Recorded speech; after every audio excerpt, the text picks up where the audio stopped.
to another episode of Now We're Talking. I'm Scott. I'm Julie. And thanks for joining us again. First off, we need to apologize for our absence over the last, 10 days or so.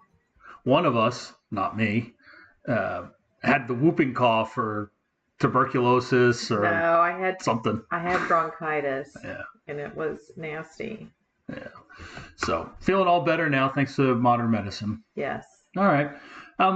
Today's episode is going to be a little bit different. We want to cover a topic. We're going to go back to a blog post that I wrote at the beginning, more towards the beginning of the year. And it's really just about, I guess what we call it, like sort of what it takes to be a citizen, what it takes to be part of a country, what it takes to be, part of a society. So I'm just going to start off just reading what I wrote. And then I know, Julie, you've got some things that you want to interject at points. So just let me know when you want me to stop. I'll interrupt. I'm sure you will. All right. So my blog post it's entitled What I Believe. And this is what I think it really, specifically what it means to me to be an American. And, I think people have different ideas of what that is and what it means to be a quote unquote patriot. So this is just what I think. And so we'll go ahead. So I said, I guess this is really what any nation's citizen should believe in. Call it the four table legs of being part of a society. It is unfortunate that there are too many countries around the world where people don't have the freedoms we have, mostly because these nations let religion rule the roost and follow interpreted or misinterpreted rules from the Bronze Age. But I want to talk specifically about our country, mostly because it's the one I know the best and the one I'm most interested in or invested in. We'd like to talk about the rights we have, but I believe those rights come with responsibilities as well. We need to be adults and not just talk about wanting a pony. And here's in handy list form or what I believe should be part of every American's life. First one is vote. We have a precious right to vote. I won't get caught up in any semantics about it. We have the right. Every person in this country that is of legal voting age should be able to vote and should vote. I don't want to get in the idea of felons currently incarcerated or not voting. While I can laugh at the insurrectionists of January 6th that have been convicted of felons losing their right to vote and the irony of that, I'm not sure I actually believe that they shouldn't be able to do so. Taking away that right and keeping it out of reach of those that were convicted and have served their time is something I struggle with. If one of the purposes of our penal system is to rehabilitate, we should return all rights to people afterwards, including voting, and not use past incarcerations as intimidation, as Governor Ron DeSantis and his merry band of brown shirts have done. But the real purpose of this is, I believe everyone should vote. Make it a national holiday. Require employers to give people time off, and make it as easy and as mandatory as we can get for people to get people out to vote. I understand that giving people that right also means they have a right not to vote, but I think that being a citizen of a democratic nation holds certain responsibilities, and voting is one of them. Okay, I totally agree with all of that. I just wanted to interject. Maybe this is the best time to throw my little known fact there, Normie. About 2/3 or 66% of the voting eligible population turned out to vote in the 2020 presidential election, which was the highest rate of any national election since 1900. And then the 2018 election, which was a 49% turnout, had the highest rate for midterms since 1914. So I think people did become more interested in the outcomes of the elections, which is good. It's great, but 49%. I know. I mean, it's less than half of the country that is eligible to vote voted in the midterms. Right. And that's, I think, one of the problems is, it's great that almost 2/3 voted in the last presidential election. I'd like to see that be higher, but it is what it is. But not voting in primaries, in off-year elections, in midterms is really where a lot of the problems start. Do you think it's because people don't really understand the value of voting for their local governments, their judges, don't see the same value as the president. I think people just tend to believe the president is all knowing and can do anything. And obviously that's not the case. And so I think the more people know what the confines are around a president and his powers or her powers, determine how they decide to either show up or not show up in the midterms. And it's unfortunate, but how do we get that word out? Yeah, I think that's an excellent point.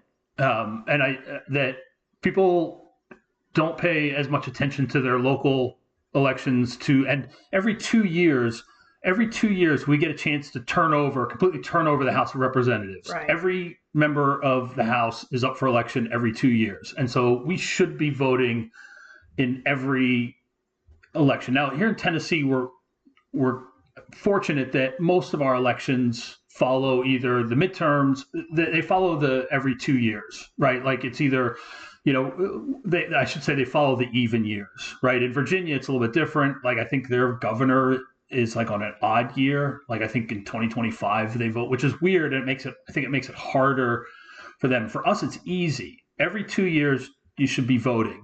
Right. And you should be voting for, now it may be different in some local, like hyper local elections, like city council and stuff across the state. I'm not sure. But for us here in Mount Juliet, it's every 2 years. And you should be out, you should be voting for your council members, for your mayor, for your governor, for your state rep, your state senator, like all of these people they should be earning your vote. Right. Our state representative here, I'm just going to be honest with everybody. She is a Q conspiracy nut job.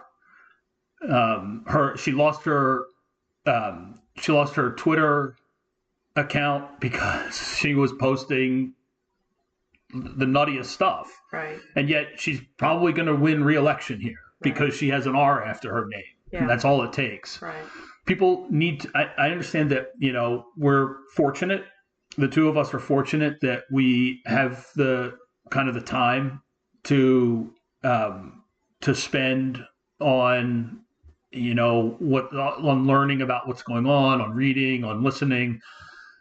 And not everybody has that same opportunity. Right. But I think that taking the time to vote and to learn about who you're voting for, and honestly not be so partisan. Because I'll be honest with you, right.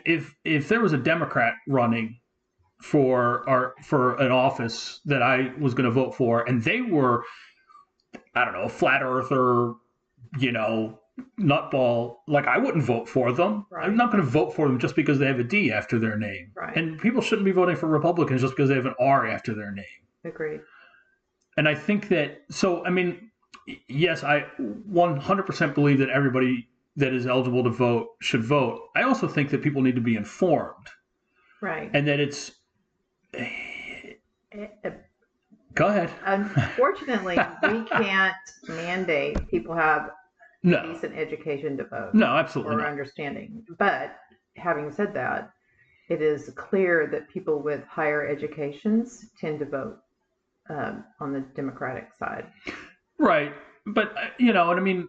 Which is probably why they want to gut the Board of Education. There's no Department of Education. Right, exactly. But I mean, like I said, being educated and being informed are kind of two different things. Like they're, I mean, there's a Venn diagram there where they overlap. Right. But I mean, that's what I'm saying though. Like, I consider myself fairly educated. I like to read things. I listen to, I read books that are both fiction and nonfiction. I try to stay up on current events. But that's also about being informed. Yeah. Right? Like I'm not a physicist. I'm not a doctor. There's a lot of things that I don't know about, but I try to stay informed on what's going on with our local, state, and federal governments. And that's what I mean. I think people need to be more informed. Well, I don't have to tell you this or even our audience, but people tend to just dial in to the social media platforms that support their Yeah. already held beliefs. That's true.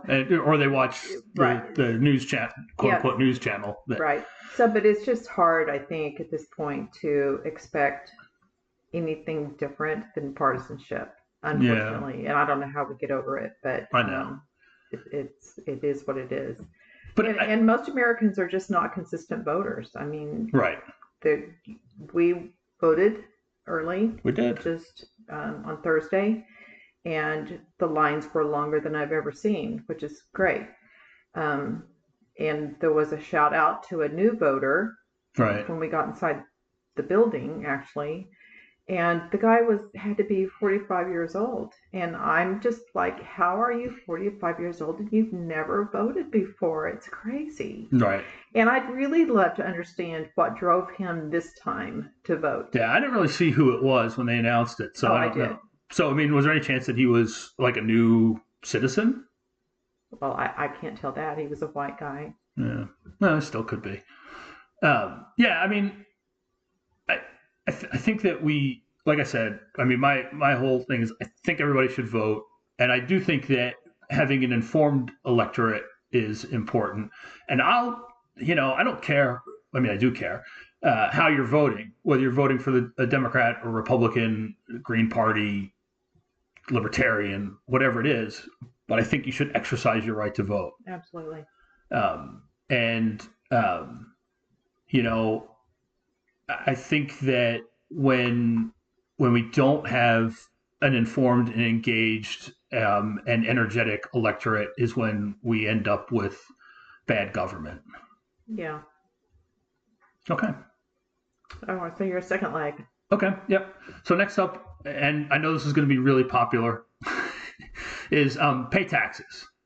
And actually, that's funny. I didn't even look at what I'd written back in February, but my first line is, well, this isn't going to be popular. But I do think that being part of a society means you pay into that society. I don't like paying taxes. I don't want to pay taxes, but I think I should pay taxes. I want nice roads and infrastructure. I want the unhoused to have shelter. I want children to not go to bed hungry. I want mentally ill people to be treated. I want health insurance to be universal. I want us to be able to study diseases and find cures. I want us to do great things in this country. And the only way we do that is to tax. I also agree with the statement that every billionaire is a policy failure. There's no reason someone needs $1 billion. $1 billion is 1,000 millions. You could spend $10 million a year for 100 years. That's $1 billion. Yeah. Spending $10 million a year for 100 years. Elon Musk, for some strange reason, is worth, well, when I wrote this, almost $200 billion. I think it's more than that now. What is the purpose of this? What does Jeff Bezos do with $190 billion? I'll probably talk some other time about this, but suffice to say that nobody needs that much money and no one should have that much money. Think about this. Republicans say they want to return to the 1950s. They talk about that being the heyday of this country. I want to return to the tax rate of the 1950s. In 1954, anything you made over $200,000 was taxed at 89%. Anything over $400,000 was taxed at 91%. Want to return to those halcyon days, Republicans? Great. Now, what I'm about to say may or may not already be part of the tax code. I'll guess that it's not, but if it is, then this is my mea culpa, not being an accountant. I think that every source of funds should be taxed as income. Capital gains should not have a different rate. Any compensation that is not part of every employee's compensation package, i.e. health benefits, should be taxed at the same rate. One of the tax tricks companies will do with their executives is limit their salary and make up the rest in other quote-unquote compensation. And I'll take for an example the David Cordani, the CEO of a health insurance company I used to work for. Only about 10% of his overall pay is going to be taxed as income. The rest is going to be taxed at a much lower rate or not at all, depending on when and how much stock he sells. If he held the stock for more than a year, his tax rate could be as low as 0%, all the way up to horrors 20%. It's almost like money laundering. Everything, I put a chart, and I'll explain the chart. But so David Cordani, his 2022 CEO compensation, his salary was $1.5 million. His stock awards was $12.6 million. His options were $2.9 million. his non-equity incentive plan, whatever the heck that is, was $3.6 million, and other compensation of $321,000, which gives him a total compensation of $20.96 million. And I just don't understand. Like I will never ever understand what people need with that much money. Agreed. Yeah, that's all it is. I think that for some people it's like it's a race, Mm-hmm. and it's just a matter of like how do I get to be the top of the list? Yeah. I mean, look, do I wish that I made his salary of $1.5 million a year? Sure. I'd like to make 11 times what I make right now. Yeah. But like, I just think that we get to a point where it's no longer, it's like, I think for these people, it's like not even real money. Right. Like we might as well be playing Monopoly. Right. And it's just like, they can't possibly spend it all. Absolutely no way. Yeah. There's no way. I mean, even Cordani, this is 1 year, and he's the CEO of Cigna for years and years. Yeah, I mean, I would guess at this point, this was, like I said, this was 2022 compensation. When I wrote this, the 2023 numbers weren't out yet, and certainly not 24. But let's say he's been CEO of Cigna for 10 years.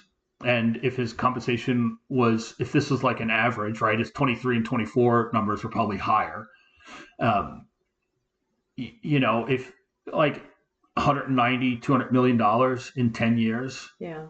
And this is just one CEO. Yeah. I mean, I totally get your point. Totally agree. I do think that there are shades of, not sure I totally buy into it, because I think it depends on how you're making the money. So when you look at him, he's working for a company who largely denies claims for people who need their claims paid, and so that leaves a really nasty taste in my mouth. But then you look at people like Taylor Swift and Bruce Springsteen and people who are, artists making gazillions of dollars too, but also donate and give tons of money to charities and help generate income, like at least in Taylor, well, probably both of their cases, when they go to a venue, the amount of money they generate while they're there for the locale, there's some form of giving back to the world in their cases. Well, I'm sure that Cordani donates to charities, but I'm sorry, go ahead. I just think that for me, I get a little bit fuzzy on who has the billions and who doesn't, and how did they get there, and what are they doing with it. All those things factor in for me as to how I feel about it. Yes, but I still think that yes, Taylor Swift.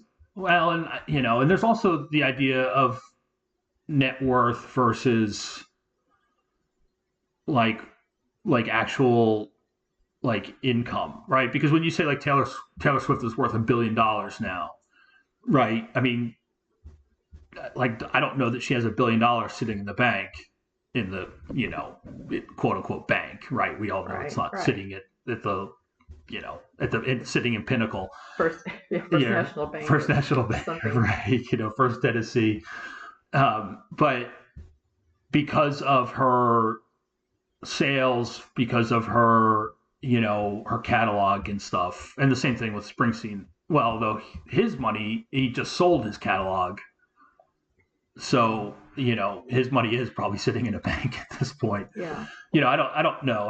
I'm not well versed enough in what the uber rich do and how their net worth is calculated. And I don't mean to get into the minutia of it all. Right. I'm just, for me, my level of anxiety about it depends on who and how it was made and what they're doing with the money. Right. I mean, the bottom line is that our tax policy is written by millionaires for millionaires. And Sure. My overall point is that if we want to go back, like I said, to the halcyon days of the 1950s, let's go back to the tax rate of the 1950s as well, and let's see how many people want to do that. Right. Um, I also, and I did put it in here, but I think things like Social Security should be like the ceiling on Social Security wages should be raised. Because after what is it? I think it's after about $145,000. Anything over that, you don't pay Social Security taxes on. Okay. And I think that should be changed. I think that there's a lot of tax policies that our corporate tax rate should be raised back up to at least the pre-Trump era, if not higher. I think that there's a lot of things, and I think that there's a lot of good that we can do, and that's my overall point. Is when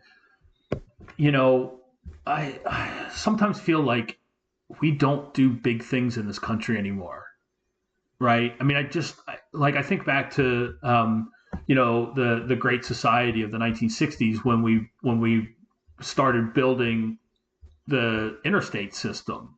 Hmm. I don't think that we could do that now.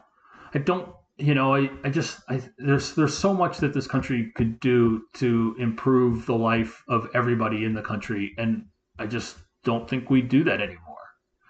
And I think part of that is because our tax system, our tax code at this point is just, so limited, and so much money is being concentrated in the hands of so few people. And those are the same people that can buy Congress, buy judges, buy Supreme Court seats. Right. I was going to say partisanship is probably a big reason why a lot of those things don't happen too. Yeah, I mean, I don't know. I think that there's enough blame to go around, right? I mean, it's not just Republicans that are, that want to cut taxes, right? Everybody wants to cut taxes because it's popular with people. And it's funny because, this is one of those things, like this goes back to like the quote unquote death tax, right? Everybody is up in arms about the death tax. And the fact of it is that unless you have like over $11 million in assets when you die, you're not subjected to this tax, right? And so I don't have to worry about it because I'm not going to have, unless I win the lottery tomorrow. Damn, I forgot to play again. Unless I win the lottery tomorrow, I'm not going to have $11 million to worry about. Right. Or whatever it is now. It might be higher than that at this point. But people, like politicians, want you to be upset about this. They want to call it the death tax and make it sound like something that you're going to have to pay, or the people that inherit, your estate after you're gone are going to have to pay, when you're not. It's just, you're not. 99.2% of this country has no worry about this tax. Right. But if politicians can get you upset about this, right, and want you to, say, oh, we need to do away with this, even though you're not affected by it. Right. And that's because they're affected by it, and the people that are paying them are affected by it. Right. And so it becomes a big deal. This is that whole thing, right? I think, wish I could pull up I think it's Eisenhower, the quote that just basically says, like, if rich people can get poor people on their side fighting for their money, right, for the wealth of the rich people, then, that's a win. That's a win, and that's all it takes, right? Yeah. And so people argue about stuff that will never ever affect them because they think, I don't know, they think maybe at some point they're going to be rich. And look, dude, you may have a nice home, you may live. I'm not going to disparage people, right? You might be living in a double wide, you might be living in a nice home, but you're not going to be subjected to this tax. Right. but let me get you fighting. Fired up about it. Yeah, fired up and fighting other people about it, because then, I can keep you from fighting about the things that are really important. Right. And so goes the whole abortion case. That was also just sort of, let's get everybody fired up about that when it really wasn't a big deal. And now here we are back, pre Roe versus Wade era. So anyway. Okay. All right, here we go. Ready? Let's move on to our third leg. Yeah. Okay. All right. So the third one is serve on a jury. And what I said was, I think that being a vital part of the judicial system is everyone's duty. I've been selected for jury duty twice. Once I called in and was told I wasn't needed. The other time I was in the last group of jurors that wasn't selected for a trial and sent home. Profound disappointment both times. Although I do worry that I might fall asleep if I sit for too long. My wife Julie will agree. Me sitting for too long can actually happen. I believe that serving on a jury and doing all that I can to bring impartial and deliberative thought is one of the obligations I have as a citizen. I've never understood people that want to get out of jury duty. I'm almost 56. Well, I am 56. So when this was written, and I've been part of a jury pool twice. And because I was part of a pool, I was inaligibly called again for a certain time period. Twice in 37 years of eligibility. Not a big ask. I'm sure when I get to serve on a jury, it will be something mundane. I have no illusion that it will be a murder trial or something juicy. It will be something that will bore me to tears and make me fall asleep. It doesn't matter. What matters is that it's a duty as a citizen and one people should be happy to do. I will also add, I thought this was kind of cool, and just sort of talk about how they did it in Shelby County, Tennessee, which is where the second time I was called for jury duty was. You get a summons for duty. You go down to the Justice Complex where you sit in a room for an hour or two, and you get a presentation on how it works. They talk about the whole system, how it works, and then you get to pick which week you want to be part of the pool. Right. So instead of getting like a summons that says like, hey, you have got jury duty, next month on this date, you get to pick your dates. Right. So you know which week it'll be. You can sort of set up, like, if you've got to worry about childcare or work stuff, right, or vacation plans. The time that you're going to be called for duty is like already set, and you can sort of plan around it, which I think is really cool. And I think it also, helps get rid of some of the excuses that people use to not have to serve. Somewhat. Yeah, I mean, it's still, I know it can be a burden to people and stuff, but I think that, our system of justice is geared around people being tried by a jury of their peers. And, I don't want to disparage people, but I don't necessarily, as a person who may be on trial for something at some point in my life, hopefully not, but you never know. Like, I don't want it to be a jury of people who couldn't figure out a way to get out of jury duty. Right. And that's a valid point. I think part of the problem in the jury selection system is that there are valid reasons why some people don't go, and childcare is obviously one of them. And for those people to be excused from the pool of people, in the end results in a jury that's not maybe as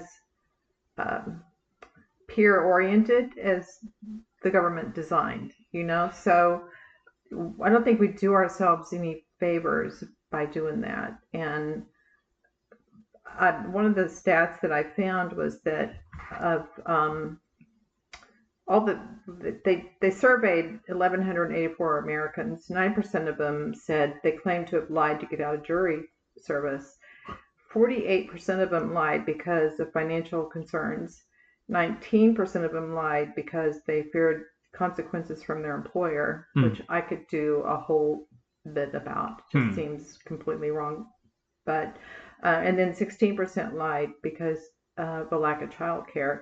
Those are real reasons, and um, even with advance notice, like they did in Shelby County, that doesn't mean that you're just automatically going to be able to find childcare. It's not that easy, and especially if you're on a limited income. So I think there's a lot of room for improvement from our government in the way we select our juries, the amount of time it requires of them, the amount of money that they make while they're there, and whether or not their employer is going to pay them or not pay them. And one of the things that I discovered was Arizona is the only state in the union that actually pays their jurors the actual amount of their hourly rate based on where they work. Oh, wow. Oh, interesting. Yeah, but most states don't, and that can run from, I think it was like $96 a day to up to $50 an hour. So Oh, wow. that was the limit. So I mean, I think there's a lot of work to be done to make that whole system easier for Americans to sort of participate, and I think we'd be well served to make that happen. Yeah. What would you think? And just off the top of my head, I just kind of thought of this, and I'll just throw it out there. What would you think about having professional jurors? I don't like the idea of professional jurors. Okay. I think. I mean, what is a professional juror? I mean, do they come to the table without, understanding of the crime or the history that they're going to serve? Just like they're, at this point, social media is, which is another problem for jurors, is one of the things that they decide they don't want to do. They don't want to serve because of social media, and in that whole, what they call it, where you go when you, oh shoot, it's a Latin term, we're Voir dire. Yeah. They totally ask so many questions of the jurors, and so much of their personal life is exposed. And then some of these attorneys hire private investigators to search these people out, look at their social media platforms, what have they posted about, all those things become relevant and in some ways public. Mm-hmm. So people are naturally like, yes, I think people should want to serve, but they should still have a right to privacy too. Right. And I don't think that that's a given, and I think that's a problem. I think that's a great point. So yeah, that's a great point. Well, and I guess, like I said, I was just kind of thinking about that professional jurors thing sort of off. I mean, if you had a pool, right, of jurors, right, because like you may, when you go in, they'll ask you they may ask you let's say that the court case is about like a violent crime, and they may say like, have you ever been, a victim of a violent crime, right? And so like you as a professional juror may not be able to serve on that jury, but there's a bankruptcy case down the hall in courtroom B where you have no conflict of interest, maybe, and you could serve on that jury instead. Like, I don't know. I mean, like I said, I don't necessarily agree with that. I'm just kind of throwing that out as an idea. I mean, I like I said, I think everybody should serve on juries. I don't think that. I do too. I mean, but one of the articles I read too, also when you mentioned I think there was a violent crime, and people who serve on juries where the testimony is gut wrenching, and you hear awful things that humans have done to other humans, and pictures of violent crime, that those people have an impact. There's an impact in their mental stability from that day forward. And so I think offering counseling services afterwards is important. I think being able to sort of manage someone's ability to handle that situation before they get to that point too. I mean, if you're a little weak about seeing blood and gore, if that is the case that you're about to set for, then you should be excluded from that. Right. I mean, I just think that there must be better ways to select our juries, still get a real wide variety of our peers to set, because it is important, I think. I mean, people need to feel like they have a voice in their government. This is the world we live in. This is the community we serve. We want law and order to be real, and this is my opportunity to have my voice in it. And I think that is all important. But I just think there might be better ways that our court systems can manage through that to make it easier on people before, during, and after. Yeah, that's a good point. Excellent. All right. All right. So the fourth leg is that, and I haven't changed my mind on this. I still think it's a good idea, but I think that we can probably expand it a little bit more. But I think that everybody should volunteer for a year. You can do more, but we'll say at least a year. I think, and so I wrote again. I think that everyone should spend a year giving back to their country and/or the planet. Joining something like AmeriCorps, the Peace Corps, Doctors Without Borders, or any other similar organization for a year should be mandatory. Give people from the age of 18 to 25 to complete their year of service, but I think we have an obligation to give back and help others. Some may find it terrible and count the days until it's over. Others may find a new sense of purpose or direction that they didn't have 12 months earlier, but in any case, they will spend time helping others and growing. I know this one is a tough ask, not because every precious flower needs to join the workforce and start grinding as soon as they can, but because some of those people will have real financial burdens. When I graduated high school and was getting ready to go to college, my income from the job I have wasn't vital to the household, although I wonder if my father would have started charging me rent if I just kept working. But I could have taken a year off to volunteer, even though we were far from wealthy. Still, I know others can't. I have to figure out the logistics of this, but maybe smarter minds can do that. And I just, I will say that at least one of my nieces, and I think one of my nephews too, took, they call it a gap year, right? I guess that's what the kids call it nowadays. Yeah. They took a gap year, and she went to like Africa and helped teach children there. And like, I just think that doing something like that is, it's really important, and then I think about my stepbrother who, when he graduated from college, then he went and taught in like a rural part of Appalachia. Now he did it, and I'm fine with this. He did it to get, like, they paid back. They got some of his student loans, or all of his student loans. I don't know if it was all of them, but at least part of them were forgiven. Were forgiven for him doing that. He went, and you can do that. You can teach in like underserved areas. Right. And I don't know if they still do that. This was back in the early 2000s, I guess. And I just think that, like, doing stuff like that is really important. And I wish that I had done it. I wish that I had joined the Peace Corps, they didn't have AmeriCorps when I graduated from high school, but I think the Peace Corps was still there. Done something like that, to spend a year sort of growing, maturing, learning more about the world, and giving back. Yeah, I agree. I mean, I don't know why this sort of resonates with me in terms of waitressing. It's a service organization. I mean, it's a service.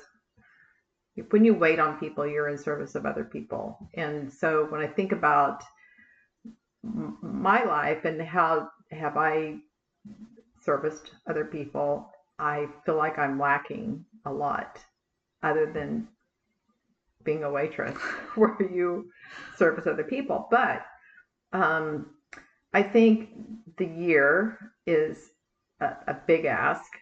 I would say there are baby steps we can take to get there. And I would totally advocate for people to volunteer locally, their time, either, to the Red Cross or Salvation Army or numerous other organizations. And the stats show that volunteer rates are on the decline, actually. And so, as it turns out, some of the graphs that I looked at were older Americans, people over 50, generally are more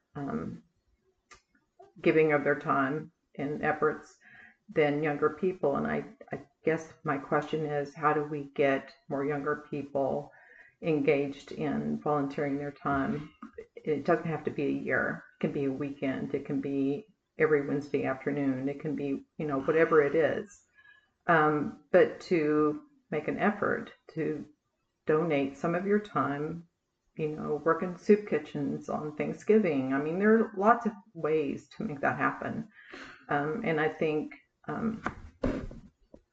we need to be more open to the variety of areas where we can donate. And it's sadly one of the times I wish that your daddy was here, because he could speak to this. He volunteered so much of his time. Yeah. So here's my thing though. Like a kid working at a soup kitchen on Thanksgiving to me is not the same as them giving a year to go dig wells, in sub-Saharan Africa. But that, and people are going to do that because when they are applying to college, they can say, "Oh, I volunteer at the local dog shelter," and that colleges are going to eat that up. They think that they're like a well-rounded person. I want people to put more of a commitment into it, and really, do more to give back. And I also, I'm just going to say that soup kitchens have all the volunteers they need on Thanksgiving. You need to volunteer. I understand that. On August 3rd. It was just an example. I know. But because me and my younger idiocy tried to volunteer at a soup kitchen, and they're like, "Yeah, we got plenty of people. Thanks, but no thanks." I look every year. They still have plenty of people. I know, because they don't really want to do it. I understand, and your heart's in the right place. But they need, like I said, they need somebody on July 12th and May 20th. They don't need people that Thursday. Right. And I know people get that want to give back, and I'm sure they appreciate that, and it's whether it's Thanksgiving or Christmas, and you're kind of in that holiday giving spirit. But on February 20th would be a good time too. Yeah, I know. I totally agree with that.